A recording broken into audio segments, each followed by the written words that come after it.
Hello, and thanks for staying with us. Welcome to Political Platform on Raypower FM. My name is Amechi Anakweze. Good Friday. Yes, Good Friday is the most important day in Christendom. Yes, it's not Christmas, it's not Easter, it's Good Friday. That's the day our Lord Jesus Christ paid the supreme price, used his death to wash away our sins. And I have some young ones here with me. Come over, yeah. Always excited when I see young people come join me here. They came with their parents for a program on AIT. Good to have them. These are the people that Nigeria belongs to. Tell us your name. My name is Dabrechi Eunonu. What class are you in? I'm in primary 5. Great. And you? My name is Itmunachim Eunonu. Okay. I'm in just 2. Okay. My name is Adesi Eunonu and I'm in just 3. Okay. Beautiful children. Are you hopeful about Nigeria? Yes, I don't want to put them on the spot. I can see hope. You can see that. I can see hope in their face. When we take risks, when we do the work we are doing, when we make efforts in building our society, we are trying to create a better nation for them. Yes, when I was young, I saw a Nigeria that worked to a reasonable extent. Yes, when I was their age. I wake up in the morning, I see public works department fixing potholes on the streets. Yes, I did see it. As I was growing into teenage age and adulthood, I saw Nigeria melt and degenerate. But I've told myself, as much as everything I do will be towards indeed making sure that my children have already seen the back end of Nigeria. They will see the other side of it. They will indeed be drivers of a Nigeria the whole world will be proud of. A Nigeria that will be the cynosure of all eyes. And it's not a rocket science. We've done it before. In the early 60s, 70s, Nigeria was the destination. Nigeria was the reference point. Today, you hear about Rwanda, you hear about Singapore. Before, it was all about Nigeria. And so we welcome their father much later to the program. Like I was saying, Good Friday is the most important day in the life of every Christian. It's about sacrifice. Christ laid down his life for everybody to wash away our sins, our iniquities. And what sacrifice are you making for your family, for your children, for your parents, for your siblings, for your relations, for your neighbors? Most importantly, for your neighbors. Your neighbor, we say in Igbo, in my place, is more important than your relative, because your relative may be hundreds of kilometers away, but that your neighbor next door is the brother, the relative. How are you relating with your relative? Are you making sacrifices the way God made sacrifices? And more importantly, to our leaders, are they making sacrifices? Are they enjoying themselves? Are they enjoying the sacrifices of the citizens? Yeah, leaders are to make sacrifices. That's what we see across the world. But in Nigeria, the citizens make sacrifices for the leaders to enjoy. We have to put an end to it. Happy Good Friday to all of us. It's a public holiday, and indeed, I hope we internalize the spiritual significance of the celebrations. President Bola Tinubu was in Jos Plateau State yesterday to commiserate with the government and people of that state following the violent crimes, the killings that took place in the country. We commended the president for taking off a planned visit to Ogun State and instead headed to Jos Plateau State. We said, good, Mr. President, you're showing empathy. But what happened in Jos yesterday during the president's visit could have better been imagined. I was asking myself, the president's restricting his visit to Jos, to the airport. What could have been the reason? Yes, there was the Chadian president that came visiting and all that, but there is a protocol department of the Asoro Presidential Villa, headed by a state chief of protocol. There's the chief of staff to the president. They organize his itinerary and all that. They should have known that indeed there will be so many activities. The reason the president gave for staying at the airport, saying he will be heading back to Abuja in 10 minutes because there was no light at the airport, is what that didn't go down well with several Nigerians. Many expected him to have gone to the exact spot where these killings took place. He didn't. He didn't even enter into the town. Could it be because of security reasons? Could there have been some intelligence reports saying the situation is not conducive security-wise for the president? We don't know. Could it be some other factors? Well, only the presidency we know. But getting into town and indeed visiting these trouble spots would have enabled the president to see things for himself. Instead, the victims and other government functionaries were brought to the airport and the reception held there. There are some different forms of visit. There's this state visit the president undertook to UK. I told you on this program that it is the highest diplomatic visit any president can do. There is the official visit, there's the working visit, there's the whistle-stop visit. Sometimes presidents come into Nigeria, our own president will go to the airport to meet with the visiting head of state, and they will hold meetings there, and without leaving the airport, the visiting head of state leaves, and our president gets back to town. That's also happened, and I've been a witness to it. I've been part of the presidential entourage then, as a reporter covering the State House, Aso Rock, Abuja. Our president will visit, the host president will meet him at the airport, they hold meetings, and both men go separate ways. The import is that the president did not visit Nigeria because the airport is seen as an international space. Sometimes if I'm going to US and I'm catch my flight, it's not catching my flight, what do you call it? It just escaped my mind. Connect my flight. I can go through UK. I can go through Heathrow. But my destination, and I've gone to New York. I've gone to I've flown from Heathrow, from Abuja to Heathrow, from Heathrow to John F. Kennedy in New York. Heathrow is in London. And when I land in Heathrow, I will not go into the town because I don't have visa to visit UK. So if I'm asked, have you visited UK then? I will say no, because I've not gone into UK, because the airport is not UK. The airport is an international space. So because I don't have transit, I don't have visa, I will now proceed to the left wing where usually the transit passengers follow. So I'm deemed not to have visited UK. So can we say the president did not visit Jos Plateau State? But you can argue that the airport in Jos is not an international airport. So these things do happen. You draw this meaning when it's an international airport. It's a local airport. It's in Jos. So officially the president visited Jos. But we must commend him, repeat the commendation for diverting his visit and going to Jos and meeting with the victims. I particularly love the way the president mentioned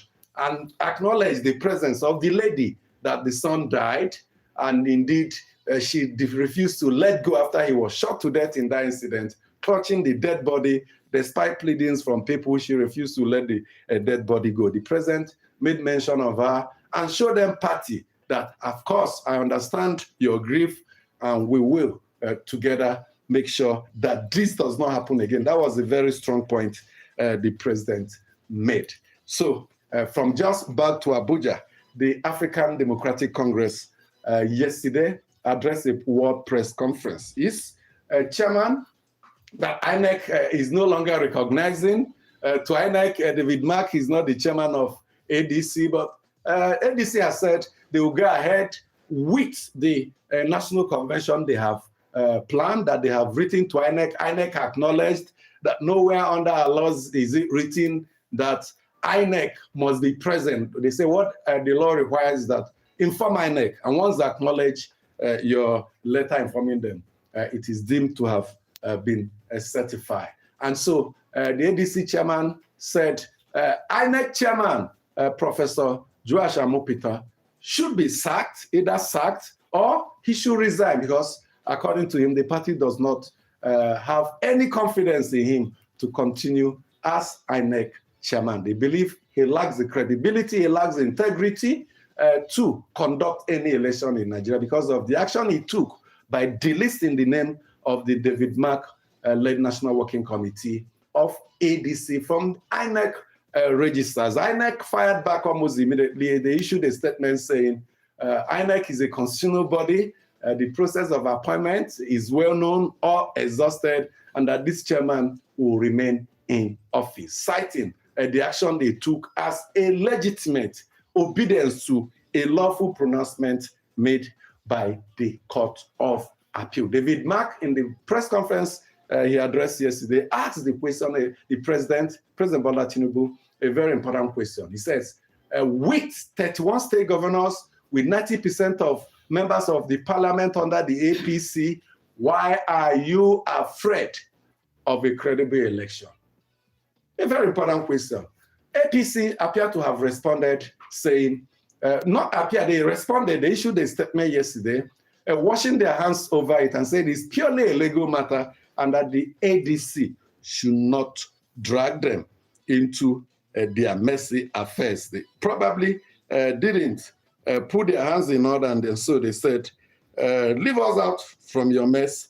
We are focused on the election and we are not part of it. Now, yesterday, Femi Falana, senior advocate of Nigeria and a foremost human rights activist, in a lecture organized in memory of late Yinka Odumaki, he spoke up on this issue, the action of INEC in withdrawing recognition of the David Mark-led leadership of ADC. Let's take a listen to what he has to say.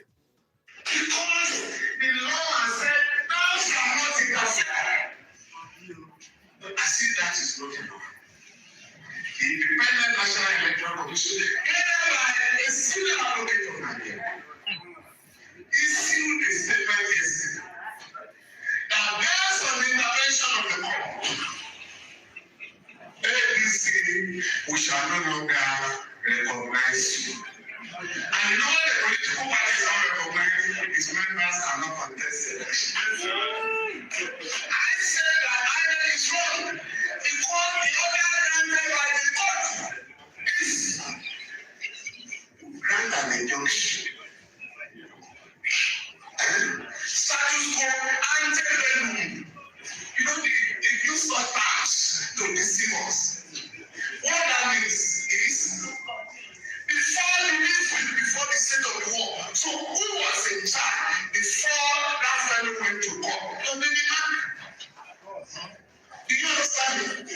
But that judgment, that ruling has now been misinterpreted to favor the ruling party.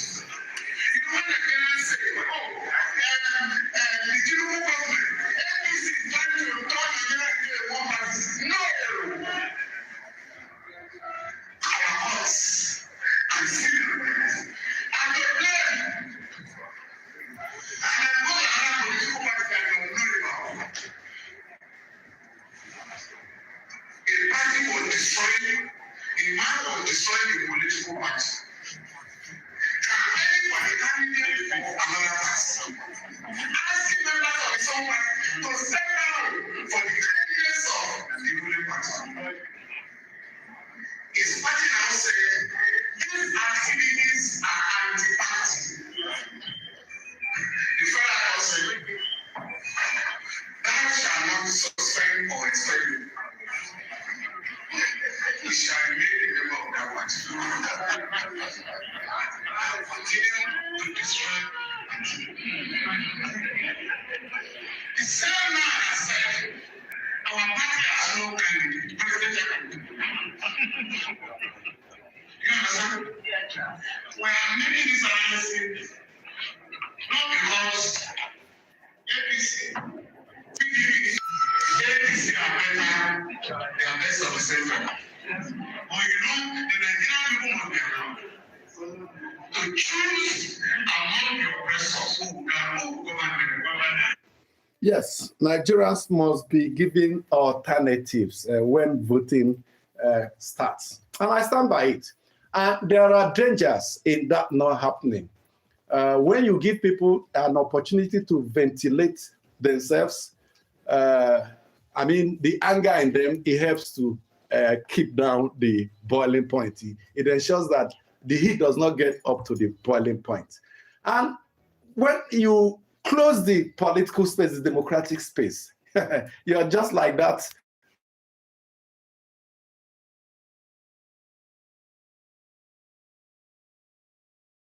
You know what will happen? You know who will visit you? Yes, I don't need to tell you. And Femi Falana called out the judiciary here and senior lawyers and said, you are the problem. The judiciary is seen as the last hope of the common man. When the judiciary is now seen as part of the problem that to resolve. You know the implications? When citizens lose trust in the courts, in the judiciary, do we know the implications? Let me stop there. You know what I mean. Anyway, INEC is also talking about revalidating voters' register. You know, the sad thing about it is that they kept this plan to themselves. They were discussing it within. They didn't share with Nigerians. It was leaked. INEC had to come out to admit, yes, we are planning a revalidation of voters' register. How many months to election? Now, what many Nigerians are saying is that you have an ulterior motive. A project as big as that should be well planned years before the next general election. But few months to the election, INEC woke up one day and started thinking about revalidating the voters' register. Many citizens felt that they have a hidden agenda. And to INEC, when citizens lose interest or lose confidence in your ability to conduct credible election, you have lost it. You have completely lost it. So if you're an INEC, if you're the chairman of INEC, if you're a professor, if you're a senior advocate of Nigeria, ask yourself questions. What will you be remembered for? We'll be discussing further issues on this program, issue of our health workers living in droves, leaving us to attend to ourselves. What I do now is that if I have a health problem, when the medical doctor comes to join us, I resort to AI. I'll ask AI, look at the symptoms. What should I do? I know many citizens. Are you doing it too? So I'm not the only guilty party here. So what do you do with AI in terms of medical practice? Actually, it's just asking questions, trying to verify, since you know that especially during that strike period when you know that so many health sectors are no longer working. You just have to start, because you don't want to self-medicate. You want to understand what it is. Then the next step is you go to the pharmacy and say, please, I ask questions, but please confirm if this is it. But at the end of the day, AI is your first point of self-call. So when a medical doctor comes, that's the first question we're asking. We that resort to AI to make complaints and they make recommendations and we self-medicate. Does it amount to self-medication? Chidera, are you also guilty the way we are? Very guilty. I don't go as far as asking for the medication for what do you think should before I go to the pharmacy to. So I already have a knowledge of, in case they're saying something, I'll be like, but I made your query. Okay. And this happens when citizens readily know that they can access healthcare. Those around us are living in droves, and those that have left behind are regretting not moving, or the other people are planning how to live. Chidera, let's have the news. Thank you, Amici, and welcome to the mail segment. I am Chidera Izudue. Our first mail from Orozo here in Abuja is from Omolayo John, who says, demonstration and protest against the leadership of ADC isn't good for triumph of democracy. They aren't recognized by INEC now. Opposition political parties always play prominent roles in good governance and delivery of dividends of democracy. In Second Republic Opposition Party, introduced state universities and polytechnics. God bless Nigeria. And from Lagos State, Ugochukwu Godwin is saying, I agree with Heavy that the issue of citizenship is a complex issue. The attack in Plateau State has been tapped, has happened under every governor of the state. Dari, Jang, Lalong, etc. It is just like the one in Benue, but it is quite appalling that after praising the president for showing empathy, he decided to bring the victims to the airport to have a handshake. I have always said that it's performative for a leader to visit every troubled spot, show leadership by preventing them. With what has happened with the visit of the governor and the president, it shows the security report is on the high side and more attack will likely occur. The security agents should gear up day and night. Ethnicity, religion, and greed has been our bane. Let us be on board to legislate that if any individual lives in a place for 15 years, he has become part of the community and the state and can contest election. Banishing the state of origin is the issue. Adesan from Wuse is saying yesterday the president met, not visited, the just stakeholders at the airport rather than visiting them, and he turned back from the airport as well. So, what is the essence of the visit since the victim's mourning had to be brought to him for consoling? Does this even make sense at all? I am sure the people singing his praise everywhere are really disappointed at him for this debackable call visit. Bola Ahmed Tinubu is no different from General Buhari. And from Madala Clifford Alozie is saying, competition brings out the best in everything. Nigerians can never get the best without competition. Never in the history of Nigerian democracy has any opposition party been strangled this way. The APC government cannot continue to insult the sensibility of Nigerians. PDP, NMPP, and Labour Party did not die a natural death. Fighting ADC is just making the party more popular. It is quite embarrassing hearing that an APC chieftain saying on national television that they will also pour sansan inside their gari. Mr. President, for God's sake, let the opposition parties breathe. And finally, from Ogun State, Shagun is saying, if INEC is sincere about the coming elections, they should abide by the rules and regulations, guidelines they have set. And one of it is the stipulated time period of campaign and the penalties that accompanies it. But to my surprise, I have been seeing campaign posters of APC in places and billboard campaigns for their presidential candidates before the actual time. What is the penalty or penalties for either the party or the candidate? Because the candidate cannot deny working of what his supporters were doing, which is against the rules of the game. Let hammer come open, let them as well be used on others if they go against it. Let the INEC chairman show Nigerians that he is for the people and not for the incumbent government. And lastly, let the distribution of the electorate voters card start immediately so that we can exercise our civic rights. God bless Nigeria. And that is how far we can go on the mail segment. Keep sending in your mails to political platform at dargroup.com. Thank you so much for those comments of yours. Noah House says, if INEC continues like and repeat what happened in 2023, that means this will be the last election in Nigeria. Frederick says, Chidera looking good on Good Friday. Prince fits ladies wear, yeah. Chidera appearing on African print. Of course, you know here in Dark Communication, we put Africa first. So Chidera was on AIT, as Kakakiso shows this morning, and we have a policy that you must represent Africa. So the African print is in consonance with that policy. Chisara David says, I felt by now they should have harmonized the election calendar, and that won't happen when we have the judiciary as their final destination to declare a winner. Guess that is where CAF got its clue. Yes, CAF declared a winner outside of AFCON, outside the field. They went to boardroom to declare a winner. And this viewer on YouTube says, indeed, he got it from the Nigerian political situation where the victory, electoral victory, are declared in courts. Dr. Henry Unonu, thank you so much for joining us this morning. Happy Good Friday to you. Thank you for inviting me. Happy Good Friday to Nigerians and Africans listening to us. So, he's a medical doctor, Dr. Unonu, and a health advocate. He has been doing it for years, and he has joined us here today to take a look at the Japa syndrome as it concerns medical personnel in Nigeria. At some point, the Nigerian Mental and Dental Council was telling us that thousands of registered doctors in Nigeria are no longer within the country. They have Japa.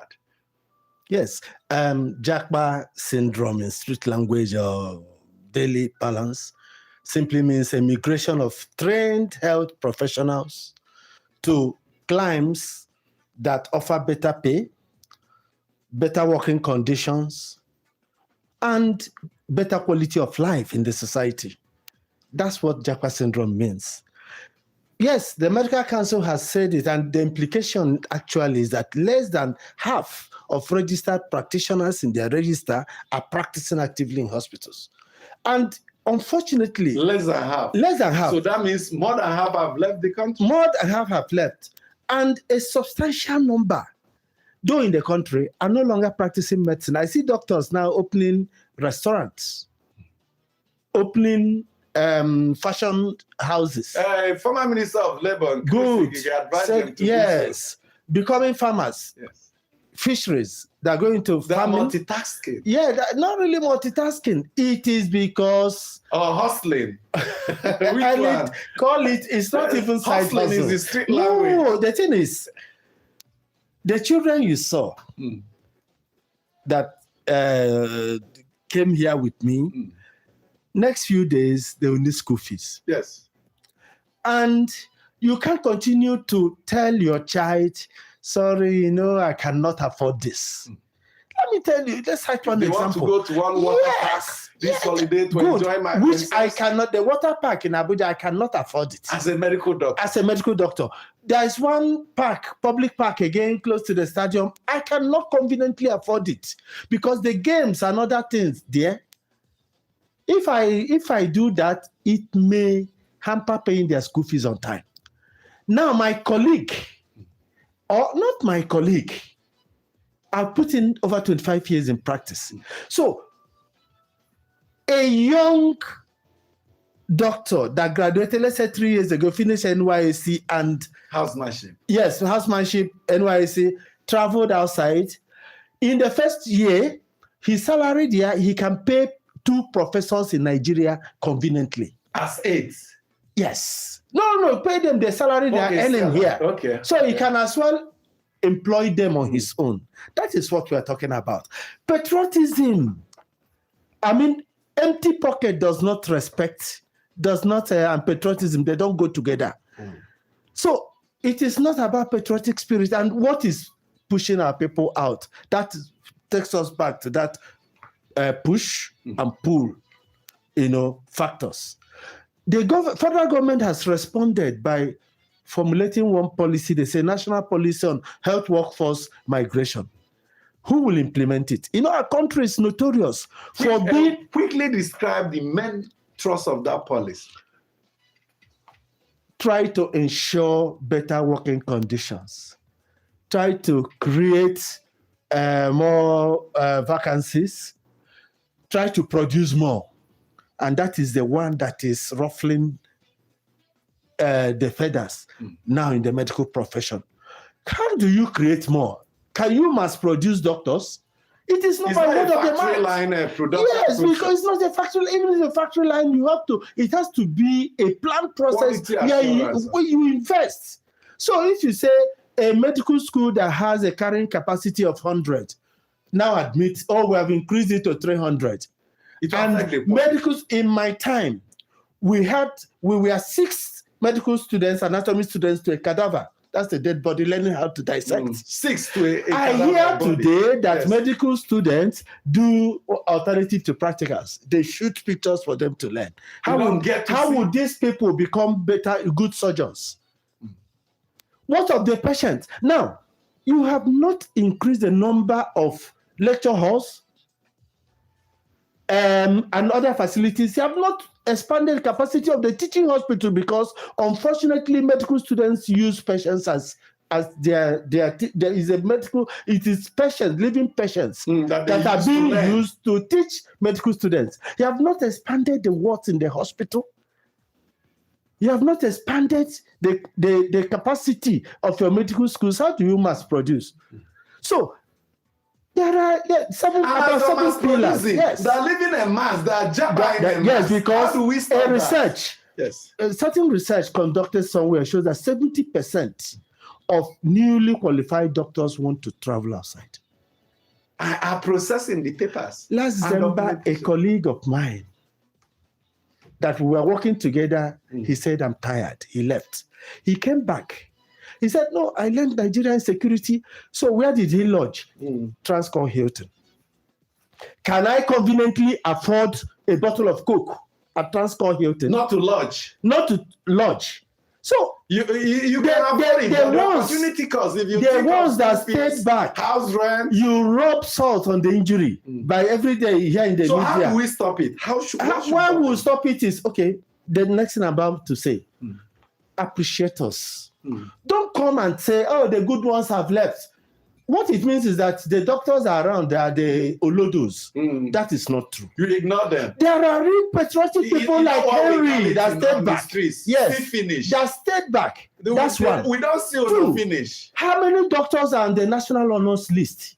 He almost had to take strike. Nigerian Medical Association almost had to declare strike to say government honors Stella Daredevil, who offered her life to help stop Ebola. And doctors are dying because they are treating patients with Lassa fever. They are dying in their scores. How many places in our FCT here have you seen they say doctors estate?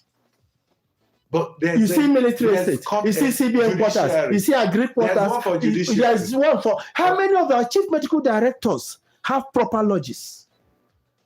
Even magistrates are even given proper accommodation. So appreciate us. Okay, because of that. If you appreciate us, we'll stay. Yes. But if you so that you have a meaningful life. Yes. Okay, for those of us that resort to AI as alternative, are we on the right track? No, you are not. One, doctors are not even allowed to treat themselves.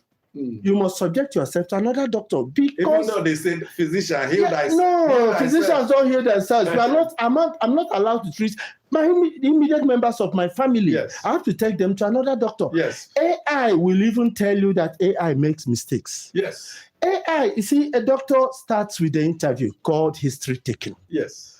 In that history taking, part of what he asks is past medical history, past surgical history, including family and social history. AI will not ask you whether you take alcohol. They ask sometimes. But no, it depends on what you prompt in. How many patients, what you prompt the AI, how many patients will know the relevant questions or the issues to build into the prompt that are given to AI. Please, it is another form of self-medication. So we should stop. We are encouraging health literacy. You should know about health, but please trust your doctor. Work with your doctor. You can ask your doctor, intelligent doctor, but I read somewhere that this symptom could be this. Because Nigerians will go first to the medical laboratory, take a lab test. They say they have small typhoid, minimal hepatitis, small malaria. And on that dispense. Meanwhile, they may be having stress. These are the symptoms of stress. Yes. Okay. Maybe they may be having stress. Your last word. And not the small malaria and small typhoid. To the government. Yes. How to improve the health situation. It takes an affirmative action. You have to be intentional. It's not a matter of churning out policies. The president, first of all, must lead by example. Almost at the end of his tenure, it's not on record that he has visited any public hospital in Nigeria. Either to go around. Not just to receive services, just to view things. No, to view things for himself. Okay. We'll have to intentionality. Is to keep our doctors back. Thank you so much, Dr. Henry Unonu, medical doctor who, for years, I have known him for almost 2 decades. All his life, he has been advocating for better Medicare in Nigeria. God reward you as you continue to do that. We have to build and evolve a better society so that your children and mine will have a country they will be proud of. Thank you so much for joining us today. It's my pleasure. Happy Good Friday, Nigeria. Thank you also for being part of it. My name is Amici and have a good time.